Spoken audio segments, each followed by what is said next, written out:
attack. I'm trying to pursue attack.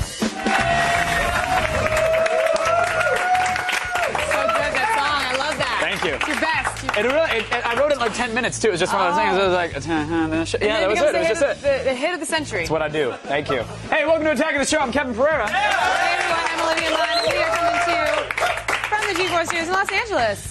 On the show today, what do elaborate displays of facial hair and epically bad song covers have in common? Anyone? Anyone? Okay, they're both in Around the Net. There's the answer. Hard question. They didn't even try. Hard question. Then we'll finish up our Pocket Video Showdown with a review of the Flip Minnow HD Pocket Video Recorder in today's Gadget Box. Plus, Gillian Jacobs, the star of Community, will be here to talk about what it's like going to a community college with Chevy Chase and Joel McHale. I'm guessing it's probably a lot more fun than actual community college. Yeah. And in a gut-busting AOTS classic, a professional eater takes on one of our staffers in a contest to see who can eat the most hamburgers in 1 minute. Find out who wins and find out who has to down a gallon of Pepto-Bismol. Is that what he does? Probably. We should have done that after the Cholula shots. Oh, they tried to, but I just couldn't put anything else in. Bad, so gross. Hey, this week's Around the Net features a fully functional face cage made out of a beard. Yeah. And you really shouldn't need anything else in your web anthologies, but just in case you do, we also have a cartwheeling goalie. Yeah!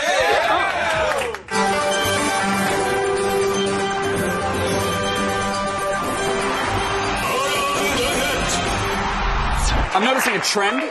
I don't know if it's if everybody else is noticing this, but there seems to be more and more football clips on Around the Net lately. So I don't know if it's like El Nino or if there's people are just acting like idiots while playing the world's most popular sport. That could be it too. That could be it as well. Like this Hartford goalie from last week's America East Soccer Tournament semifinals. Check him out.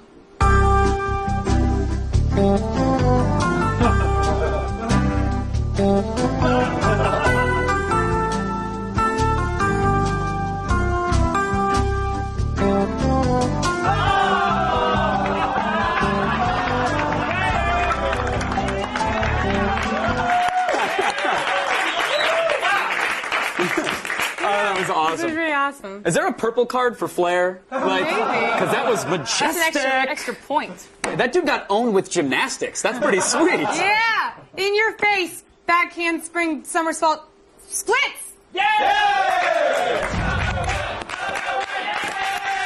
Coming in at number 1 today is what appears to be a faked early 90s beard competition video posted on College Humor. Yeah, there are worldwide competitions for beards, and the freestyle category usually draws the most inventive and impractical beard stylings. But even if you're a dedicated follower of facial hair fashions... I am. I know you are. I know you are. You've probably never seen anything like this. All right, we're going to move on to the freestyle beard portion of our contest. Dean Beacon, give it up.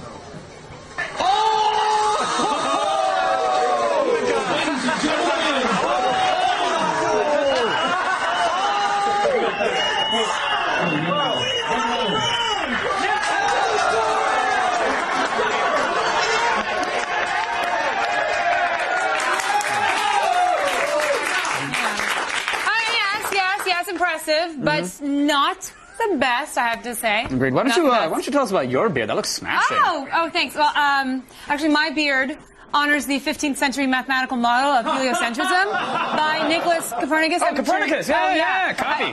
That's right. I actually did my thesis on him in college. My head actually represents the sun, giver of life and champion of gravity. And if you notice, my fashionable beard stylings are the heavenly bodies in their perpetual orbits, as you can clearly see. It's very nice. Very nice. Well, thank you. Yeah. I am also, just so you know, not allowed to drive a car with this beard. Oh. So it's kind of awkward, but that's because I'm Asian, not because of the beard. Because of the beard. So what about you? What about you? What's going on? Oh, I'm sporting the dog sweater knit, which was highly fashionable in Western Germany and the Netherlands during the great age of trade and exploration. As you can see, it's not only very attractive, but it also doubles as a great warming garment for small dogs. See that right there? There you go. Oh, that's gorgeous. So I can throw this on, we go around the promenade, hang out. It's really gorgeous. We just have a smashing time in this. This is really good stuff.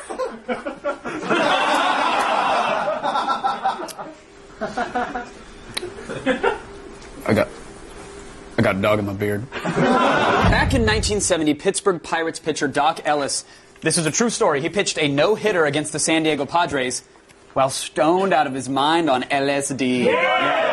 And Ellis, sadly, he passed away last December, but not before he retold the event to National Public Radio. The guys at No Mas took the audio from NPR's Weekend America and animated their own visuals for the legendary tale. She told me, you better get up, you got to go pitch. I said, pitch? I pitch tomorrow. Hell, what are you talking about? Because I had got up in the middle of the morning and took some more acid. She grabbed the paper, brought me the sports page and showed me, boom. I said, oh, wow. There were times when the ball was hit back at me. I jumped because I thought it was coming fast, but the ball was coming slow. Third base would come by and grab the ball and threw somebody out. I never caught a ball from the catcher with two hands because I thought that was a big old ball. And then sometimes it looked small. One time I covered first base and I caught the ball and I tagged the base all in one motion. I said, oh, I just made a touchdown. I told you it was called a touchdown. I told you. You're on LCD. Of course, we should probably mention that your odds of having a successful sporting event are greatly increased if you're not on a powerful hallucinogenic drug. Right. Just to make that clear. Right. It just won't make for a good YouTube video 30 years later, No. but it's fine, whatever. No. It's always my goal. Plan ahead, kids. Plan ahead. Just please, just please. Coming in at number 1 today, it's a new video. I just... Oh, no! I didn't even... It I couldn't even hurts. finish it. Just the hurts. eye and I just... No! Stop saying it so much. Oh, it hurts. Like, it's piercing. It's piercing. Get ready to shield your eyes, too, because here it comes. I just think... Go! I can get no satisfaction, and I type, and I type, and I type, and I type, but I can't get no, I can't get no, no, no, no. Hey, hey, hey, hey, that's what I say. We have interrupted your regularly scheduled Around the Net segment to bring you some breaking news. It's time for the attack of the show, War on Suck.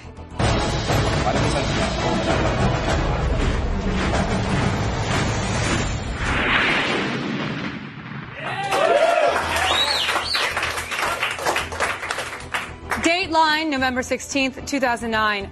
At some point in the day, one iJustine, along with a man named Michael Gallagher, uploaded a green screen musical video to the internet called Satisfaction. Now, a cruel musical assassination of the Rolling Stones classic about sexual frustration is what we're talking about today. Olivia, this is not the first time that iJustine has uploaded a shoddily produced, out-of-tune video. She's actually been featured in our Epic Fails segment many times before. But has this combined assault on the internet's good taste crossed the line? Right now, we want to go over to our reporter on the street, Brick Roxon. Brick? Thanks, Olivia. I'm here on the streets of Los Angeles, where the offending video was apparently produced and uploaded. As you can see behind me, the reactions are mixed. Brick, as of this morning, Satisfaction has had almost 160,000 views. How did this happen? Well, we can assume that some sort of unholy deal with the YouTube devil is going on, or that people were just so happy to see a clip that wasn't some European soccer game, they were all duped into clicking. Well, what has the reaction been so far? Yeah. As one can imagine, this awful cover of one of the greatest rock songs of all times led mostly to critical reception from anyone who doesn't hate music. The fact that it's a very mild joke based on a simple pun has been called unforgivable by some. But some others are more charitable, simply calling it reprehensible. And I just learned moments ago that there was even a power surge here in L.A. when the video was first posted, caused by people ripping their computer power cords out of the outlets in disgust. Wow. Brick, the video itself still has a 5-star rating. What is going on here? Well, if Richard Dawkins was looking for proof God doesn't exist, he found it here. Brick, before we lose you, can you comment about how iJustine can be fairly attractive yet simultaneously boner-shattering with her complete lack of talent? Kevin, my manhood lives. We had trouble getting. Trouble hearing you. Apparently, iJustSeen's waste of bandwidth has taken up some of our satellite space. Very sad. Very sad. But The fact of the matter is that she shatters boners and ruins the internet. A slayer of erections, Olivia. And I would never take this stand as a journalist. I don't want to put my personal feelings into this, but I have to make this a call for action, viewers. It is time to tell iJustSeen. It's time to tell iJustSeen enough is enough. We're mad as hell, and we're not going to take her crappy videos anymore. Folks, it's time to take back the internet as part of our war on suck. We need all of you to go to her video and give it the 1-star rating it deserves. Let's get this video down where it belongs.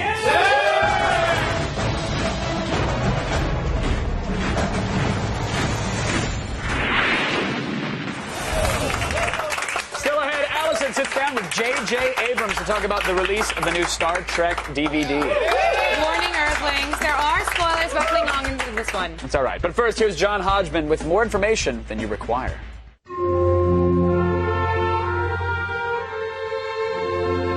Hello again.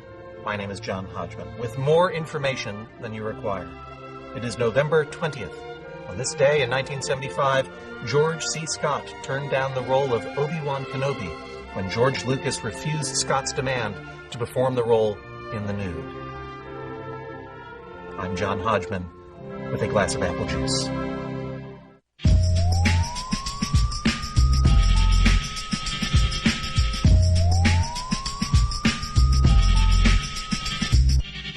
Bollywood. Meet goddess. Hamle ke show. Hey, Kevin. Yes, Olivia? Hey, Kevin, is that a camcorder in your pocket, or are you just happy to be co-hosting a Friday edition of Attack of the Show? It's a camcorder. Oh, it is? It's a camcorder. Because it's shaped like a... Because today's Gadget Prawn is the finale of our Pocket Camcorder Showdown. It's shaped It's the like... lens and the...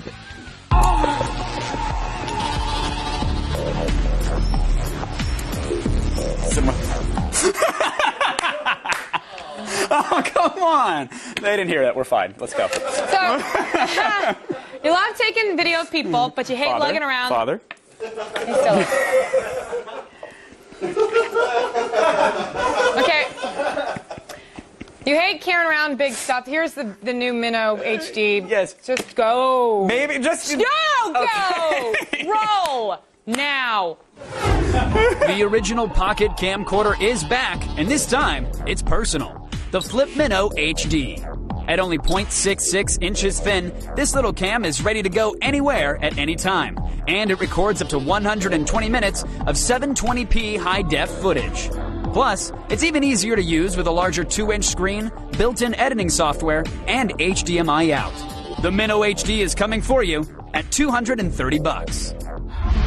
Okay, I already love this already. It's got this really great finish on the front. The Flip is a little bigger than the Votto, but still smaller than the Kodak right here. Can you see this? Oh, I love it. Easy. It's about 0.66 inches thick, only 2 inches across, weighs almost 6 ounces, which is twice the Votto. Now, for a girl, it doesn't really matter because I throw it in my purse, and I actually I love the way this feels. What about you? Do you Well, think for you, it doesn't matter because you buy 25 of them and leave them around. You treat cameras like they're packages of Tic Tacs, apparently. But, no, this thing, I actually like this. Look, yeah, it's a little heftier, a little heavier than some of the other cameras we shut off, but it doesn't feel unnecessarily heavy. It feels like a solid piece of technology in your hands. And I actually kind of like it. Like... Yeah, and the other thing when these things get too light, they get sort of flimsy in your hands. This has a nice solid feel, so you can get a nice grip on it. So okay, now the Votto and the Z8, they did feel a little cheap. And we're just talking, this doesn't feel like that at all. Do you feel like it has any kind of setbacks at all? No, not really. I mean, the buttons on the back, the little touch buttons, work really well, and it makes the entire unit feel incredibly sleek. Our only complaint, though, is that you can't adjust the video quality or output settings. So you're kind of stuck with what they give you. But it's good quality. It is good quality, which we'll get to, yes. It's not a bad thing to be stuck with. As for the software, it's just as easy to use as the other camcorders. You can upload to Facebook or YouTube or pretty much any other site, as well as make simple movies with titles. Now, we uploaded another sample video to G4's YouTube channel if you guys want to pull it up and judge. You can also email a link to your video rather than attaching a huge file. I'm not a big fan of that because I don't necessarily love Flip's video sharing service. I think they should give you the ability to like embed and easily share and download the videos. Like, what if I want to keep that video? So what are they? Minor gripe. They just have you just put it up and give it to everyone. Yeah, I mean, someone would have to like click and drag the file and email it to you, but there's no link to download it from their site once it's compressed. So it's a tiny gripe, but you know, hey, it does this. Whoa! because it flips. Wait, make it it's a flip. nerd shank. Make it flip. So the Kodak's video quality from last week was only okay. The Vado was better. So we're getting better and better and better. Can we say that this is now the best? Yes, we are keeping it with the momentum. Nice, the best. Normal light footage has incredible detail and color. It looks all around impressive for just a tiny camera, really for any camera. Also relatively stable even while moving or running, as you're seeing here. Not that bad. Low light footage also looks great. Exposure is even. What are you doing, you crazy There's very boy? little grain. That's a break moment about to happen right there. Very little blur as well in the dark, and both of which were prominent in other camcorders. So the Flip performed incredibly well. Okay, I love the way this feels. Yeah. Now, it is the most expensive in our showdown at $230. Yeah. Okay, now a lot of them are like $150, $150 Yeah, like that. this one's pricey. It's got a lot of good things, so does that mean it's worth it? Pricey but worth it. There it is. Yep. Yeah, it's okay. What Shatner said about you, I say about the Flip. The video I was an expensive whore? Well, no, just expensive but worth it. Worth every dime, this Flip right here. The video quality is surprisingly great. The design and interface is second to none. The only drawback is, of course, that it's pricey, but we're still giving it a 4 out of 5. So good job, Flip. If they just made it a little bit cheaper, would have been 5 out of 5, right? 4.5. 4.5. We'd have bumped it up, yeah. But then if you wait a little bit, it'll go down. Inevitably. That is true. It probably will. There'll probably be a Black Friday deal or 12 on these things. So I just want to recap because this is the end of our Pocket Video Showdown. Please. So the Kodak Z8 only got 3 seals because it had mediocre video quality.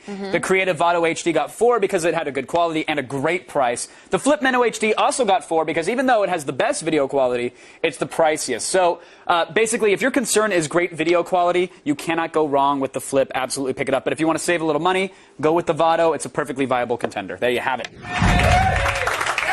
Pocket camcorders, making things easier for subway perverts since 2005. Oh. Thank you. Now let's move on to a future where only 20% of the technology benefits perverts. It's the Star Trek universe. Yes. The DVD and Blu-ray for J.J. Abrams' action-packed reboot came out this week, and Allison Hayslip got to sit down with the mastermind himself. Just as Star Trek seemed to have exhausted all the places a man could go, J.J. Abrams slammed the Enterprise in reverse with a reboot that earned over $400 million worldwide. Now that the Blu-ray DVD release is just around the corner, I sat down with the man himself to uncover the extras that make it worth your hard-earned dollar. The wait is over. How'd you feel about the success of the reboot? I'm very happy that fans of Star Trek and people who weren't fans before seem to have embraced it, and I'm more thrilled for the cast and the crew than anything. Space is disease and danger, and darkness and silence. Now we have DVD and Blu-ray coming out, so what can we expect on these discs? The Blu-ray, the transfer is awesome. It looks amazing and sounds great, so there's that. The deleted scenes, they're kind of cool, because we had this sort of the birth of Spock, which used to begin the film.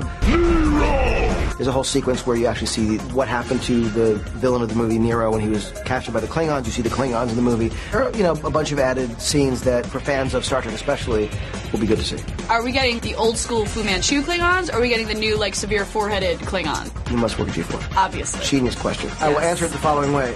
We sort of cheated because you don't see their full face. They're in these helmets. And it was literally done partly for that reason, that we just didn't want to go there because we weren't going to be going there. But you'll see that even the helmets have these sort of ridges up on top, so it's a little bit of a nod.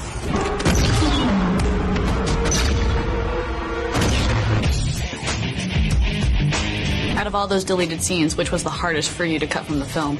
Well, there's this whole sequence that took place on this prison planet that the Klingons run, and it was hard for a couple reasons. One, because some of the design was amazing. The costumes, the look of the prison. One of my favorite actors, Victor Garber, was in the scene dressed as a Klingon, and it explained a little bit of what happened to Nero, and I hated not having that in the movie. Cooperate, and you will be spared the most unpleasant experience. Oh, can you tell me anything about the sequel? Are we going to see the Klingons? I just want the Klingons. All right. Yeah. Sure. Yes, sure? Just because of me? Thanks, JJ. Sure. I think that, it would be hard not to do that, but we're just now beginning discussing what comes next. But in the sequel, you'll have to commit. We better make these decisions soon. You better call me. I will. How did you manage to beam aboard this ship? You're the genius, you figure it out. Strap into your couch and hold on tight. The astonishing HD visuals and jam-packed action in Star Trek are so crystal clear, it'll make you think you're sitting in the captain's chair.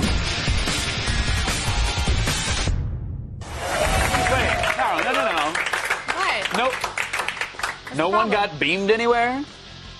A little disappointed, I'm not gonna lie. Well, I hope she at least got to see their working food replicator. That would be nice. Yeah. Replicator Hot Pocket as well. Hot Pockets? That's Lean what you go Pockets, too. Still ahead, Gillian Jacobs, star of Community, talks to us about life at community college with her study buddies, Chevy Chase and Phil McHale. And later, Fists Will Fly when our expert debates UFC 106. It's MMA Chokehold with Blair Butler and UFC superstar Nate Quarry. Oh, we're still going on. But first, our viewers called our Google Voice account and told us what they were thankful for in 2009. And here's one of their calls.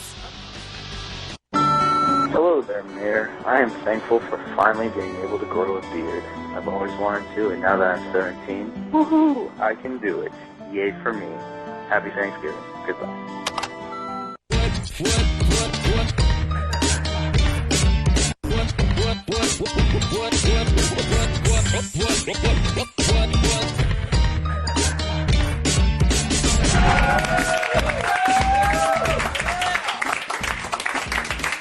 Something I know, college. Some people go there to acquire massive amounts of student loans. That's what I know. Others go to have sex and smoke substances. I heard this, but I don't think it's true.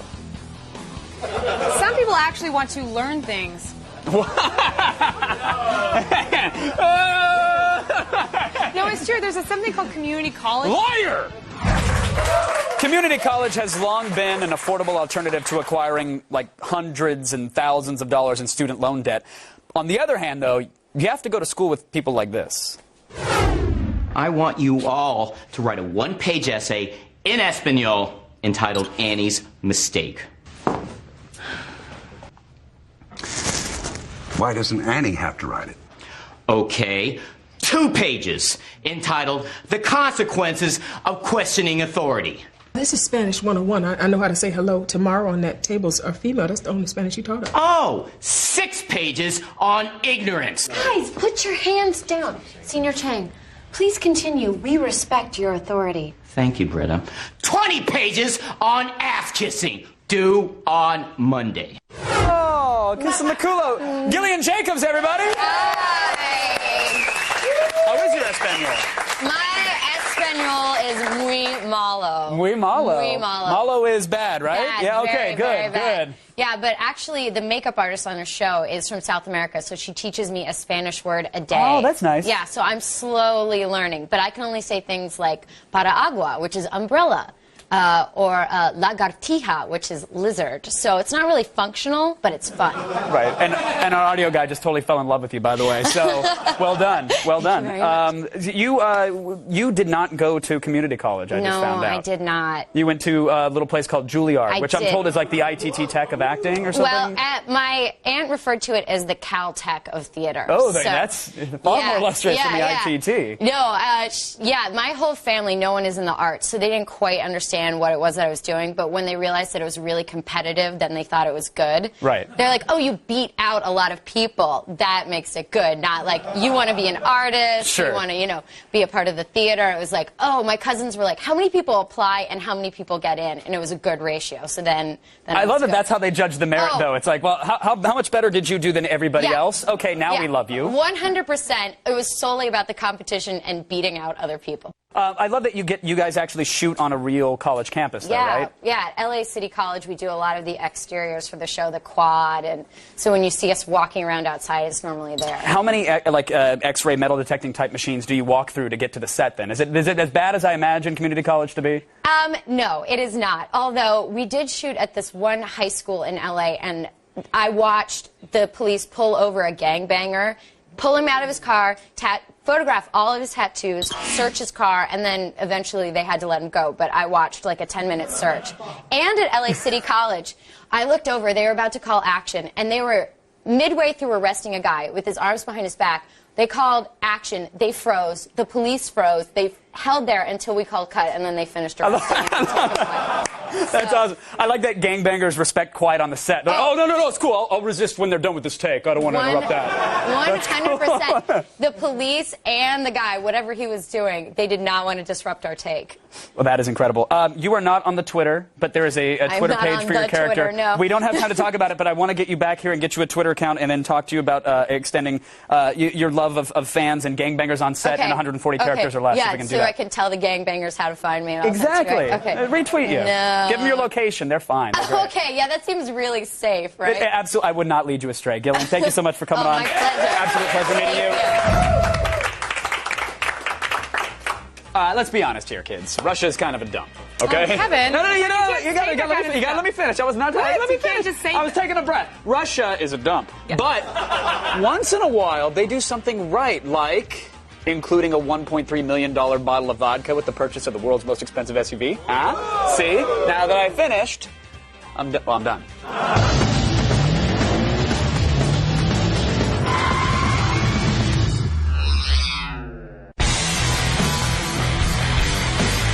If the cars from the recent SEMA convention in Las Vegas have got you drooling for some international muscle, then strap on your fanny pack and let's check out some of the sweet rides from overseas.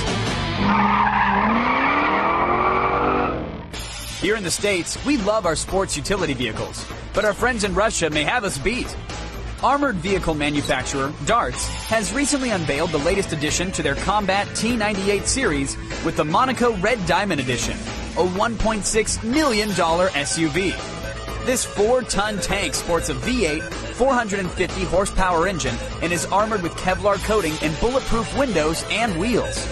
The Combat's bling comes with gold-plated windows, a diamond-encrusted grille, and 3 bottles of Russell Baltic vodka. At $1.3 million per bottle, it's the most expensive vodka in the world. But that's only the tip of the iceberg. The interior of the special edition SUV is made of whale penis leather. The Combat Monaco edition is available now and can be yours if you have the cash and you have a desire to sit on some whale dong. If cruising around on whale foreskin isn't your style, then head on over to Italy and hop on Ducati's Multistrada 1200, a multi-terrain motorcycle. With the push of a button, the motorcycle adjusts its engine, suspension, and braking system for 4 different riding modes. Sport mode utilizes the Multistrada's 150 horsepower engine and produces 87 pounds per foot of torque. Touring mode adjusts its suspension and torque delivery for a smooth ride. In urban mode, the bike downshifts to 100 horsepower for city commuting, and Enduro mode switches its suspension and braking system for off-road racing. The Multistrada 1200 will be available in the UK by next April with a starting price of $15,000. Now, if the only mode you care about is speed, then you're going to love Lamborghini's Reventon Roadster. From the images leaked on Autocar, this limited edition speedster looks similar to the Lamborghini Murcielago and has a jet fighter-style carbon fiber body and houses a 6.5-liter V12 670 horsepower engine. The Reventon Roadster is all-wheel drive and rockets from 0 to 60 in 3.4 seconds, reaching an insanely top speed of over 200 miles per hour. With only 20 of these Italian Roadsters made, you'll have to pony up the $1.6 million price tag before they sell out. Don't get us wrong, there's nothing bad with the cars we have here in the States, but if you're looking for something with speed, versatility, and armored protection, then Europe may have the rides you're looking for.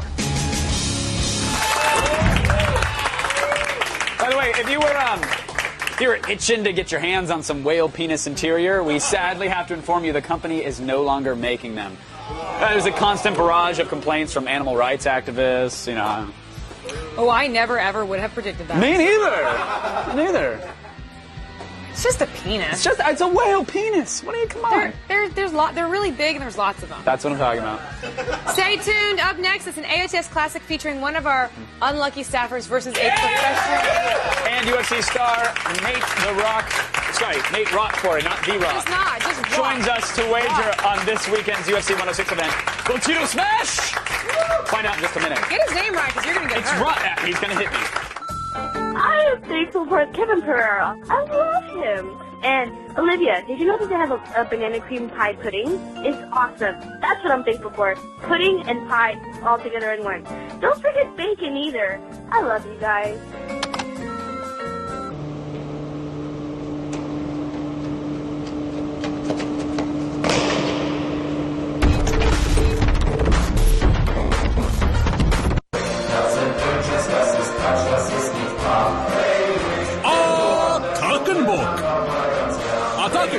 Salvia. Attack of the Show. I think that you guys can all agree is all about excess. Oh, giant Nintendo controllers. Giant pies.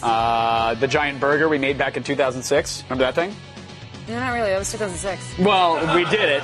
And back then, competitive eater Badlands Booker stopped by our set to challenge our coworker Brendan to eat. It was 100 patty burger that we had custom made. 100? Literally had to call it in that morning so they could kill a couple extra cows or whatever. But it's an AOTS classic. Enjoy. Oh.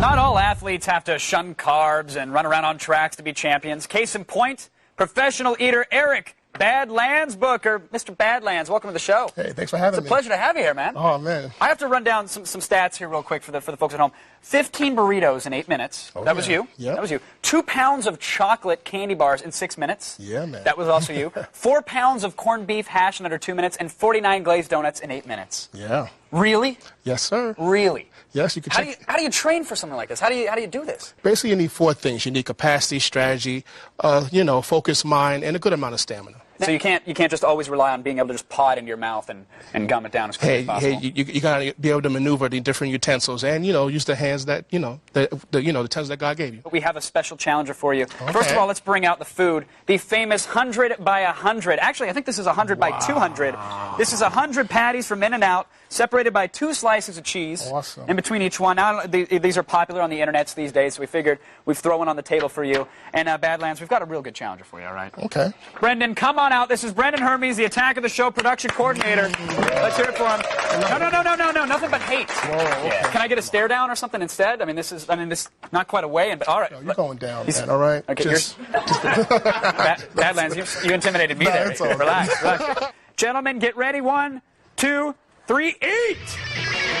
Okay, both employing a similar tactic here. A couple bites of 2 patties at once. Those are a little rare on the inside, by the way. A little pink in the meat area. Brendan normally likes the pink meat, but today looks like he's getting a little choked up. Come on, Brendan, keep pace here. Badlands, unfazed, swallowing down, not a problem. A little backwashing the glass and selling it on eBay. Brendan's very choked up here. Brendan, do you need me to hand you 2 more patties, buddy? Brendan needs 2 more patties. Brendan, here we go. Burping up a little bit. Here's another chunk for you right there, Brendan. Here we go. Badlands, coughing up a bit. I saw a no-look pass to the trash bin on one of the patties there. 1 minute. But we're going to go. There's still some paper on the outside of the burger, and Brendan is plowing through it. 20 seconds left. Badlands. Doing all right, buddy? Okay, very good. Raises the glass. Brendan, keep going, buddy. 5 seconds left. 4, 3, 2. That's it. We're timed. We are done. Badlands. Wait, now wait a minute. Now this is interesting here.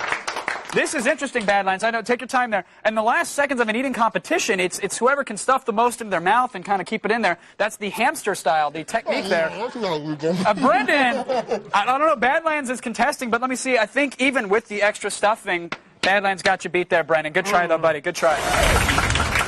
First that clip made me hungry, and then I got very, very ill. Yeah. So if you'd like to work for Attack of the Show, please feel free to submit your resume along with a signed and notarized copy of our 2,000-page legal and medical waiver. Appreciate it. Yeah, and speaking of hazardous work conditions, try debating a friggin' cage fighter. Try it. You don't want to. No. You don't want it. That's but like, try it. I don't want but to. Don't. But I'm not. I'm not going to. I don't want to. You know what I'm... But you As long as you're picking up what I'm putting down. No, I am. Because, wait, but you and Blair Butler did that when Nate Corey stopped by for that MMA chokehold? Yeah. So then you did it. Right. But I'm not going to. Ooh.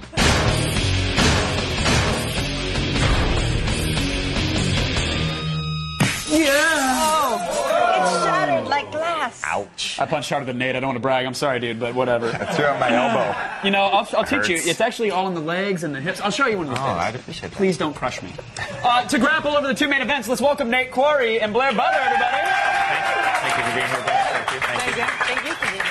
Let's move right on to the first fight. Josh Koscheck versus Anthony Johnson. Johnson has the advantage in size and reach by a long shot here. Koscheck, on the other hand, metric ton more experience with better opponents and far better highlighting from his Supercuts clientele. There are similar, the fight styles are similar. Koscheck's emphasis is more on wrestling, while Johnson is, of course, a striker. More opposite than similar. What? That seems more opposite. Did I say they were similar? I mean, their fight styles are opposite. One dude punches, the other dude hugs you like a bear. For a long time. Butler, will Johnson be able to keep up with Koscheck's fast pace and make him actually play the stand-up game? Well, first, he's got to make weight. Like, the guy is gigantic. Johnson supposedly walks around at around 220 pounds, and he cuts to 170. He actually didn't make weight for his last fight. But as you can see, he's huge. He's much bigger than his other opponents. So basically, you know, he's going to try and keep it on the feet. And the guy packs some dynamite in his fist, so he's going to want to try and knock him out. But Nate, how is Koscheck going to be able to stay away from Johnson's pretty deadly hands? Koscheck, he needs to move forward. He needs to throw the big overhand right, pressure him with the takedown, get that takedown, ground and pound him. Like you said, Kaz, he has a metric ton of experience, as you said. So he's going to be moving forward. When he shoots that double, he drives him through the cage up into the cheap seats. Yeah, and he's fought guys like George St. Pierre, which is no joke. You know, Johnson has not had a lot of, top name people that he's fought. But again, he's been kind of untested, so this will be the big test. All right, well then let's get to the verdicts. And Nate, who are you picking for this fight? I'm going with my boy Koscheck. I think that his experience, his aggressiveness, constantly moving forward, shooting the takedown, he's had some good wars. Johnson, he's untested. All right, what do you think? Well, okay, lack of experience gonna play? normally I would totally go for the experience. Recently, Koscheck got knocked out by a guy named Paulo Thiago. So I think if Johnson can do it in the first round, I think he might actually win. Really? You're taking Johnson? Oh, no, easy! Nate, easy! Okay, I realize that's your opinion, but sometimes opinions are wrong. Blair, throw a chair. Throw a chair through the video wall, because I can't protect you. I'll paper cut. The paper cut Just attack. run. Oh, don't do that. That's deep. I like that we get a little disagreement here, finally. But let's go on to the next fight. It's really the main event here. Tito Ortiz versus Forrest Griffin, the big rematch. Both are about the same size, which means apparently, by the pictures are guide, one guy's 3 feet tall and the other guy's 9 feet tall. Forrest does have a little bit of a reach advantage, though. Both have a ton of experience in the UFC, and they're coming off of devastating losses to world champions. Ortiz lost to Machida, Griffin to Silva. They met once before, back in 2006, and that was an absolutely brutal fight. Griffin lost, so everybody's expecting this one to be just as competitive. Nate, do you think what does Forrest have to do? How has his game plan changed? How can he actually take down Ortiz this time? I think his game plan needs to be exactly the same, which he didn't execute as well in the first fight. He's got to use his reach, he's got to use his footwork, he's got to control the ring, he's got to be able to sprawl. He really showed it the second and the third round of the last fight.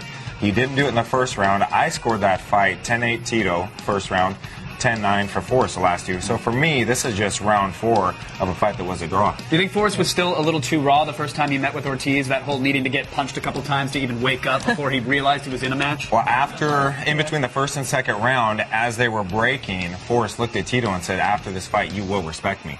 Forrest has that respect now. He's been a world champion since that. He's got no more UFC jitters. He's going to go in there and do his thing. I just imagine him putting on the shades Cartman style. Respect my thoughts!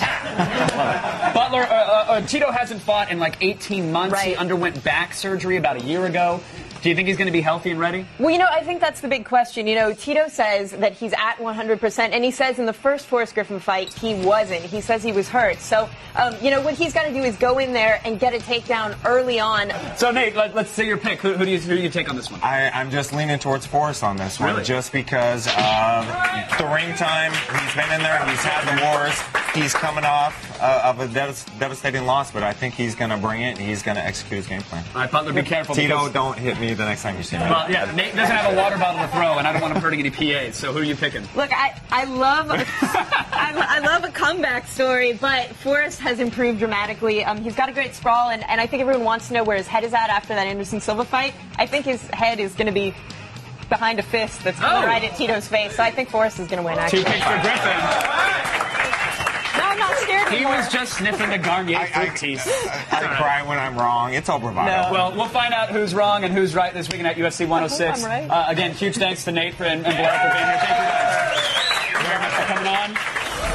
I'm going to go on the record and say that Blair and I combined would easily be smashed by Mr. Corey. So remind me to always agree with him, please. Oh, me too. He's I will very, agree. Very large man. Yes, Mr. Corey. You tip your tiny hat. That's us agreeing. That's what it looks like. Still ahead, Kevin and I have a score 2-7. Oh, that's right. We're going to fix our epic skee ball fail with a competition that will decide once and for all. Wow! Which one of us is truly Attack of the Show's greatest skee ball? I'll give it to you. It's going down. Nice. It's going down.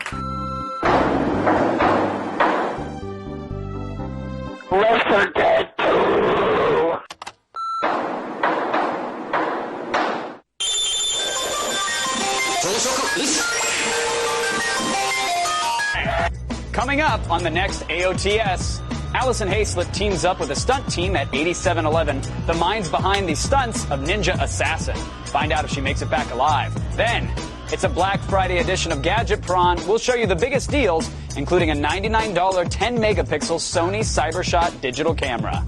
And it's a party of 3 when Scott Wolf joins us live in studio to talk about the lizard people and V.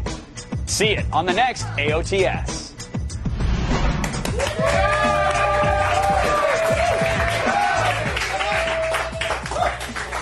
I'm going to do some labyrinth-style ball trickery, but I can't. So on Monday, we had a little skee-ball competition on the show, if that's what you want to call it. And we broke the machines, or couldn't operate them correctly. I don't know, whatever. You just throw a ball into a hole. Yeah, you could say that again. Oh, look at me, that's me going, what is this? Yeah. I don't understand this contraption. I was doing a good job, and I was looking at all my numbers. You were doing good, but oh well. Oh well, it is time to settle the dispute. That's it. No more old footage. We're doing it now. Who will be the ultimate skee-ball champion? We're about to find out with a one-ball round of sudden death skee-ball. Okay, go ahead. No, you ladies first. Ladies first. I'm batting clean up here. Wait, hold on. Let me start it. Let me just say, I hope you win. I do. I hope Kevin wins. Don't he really you dare. Wants it. Go. He really wants it. Go.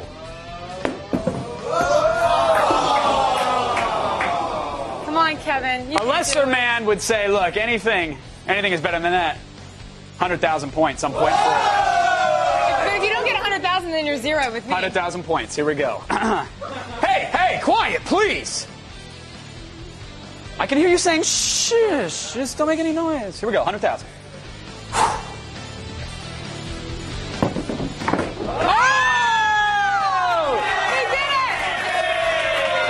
Go to the allnewgportv.com/AOTS for all the things you saw today and more. Good night, everybody. I totally hit 100.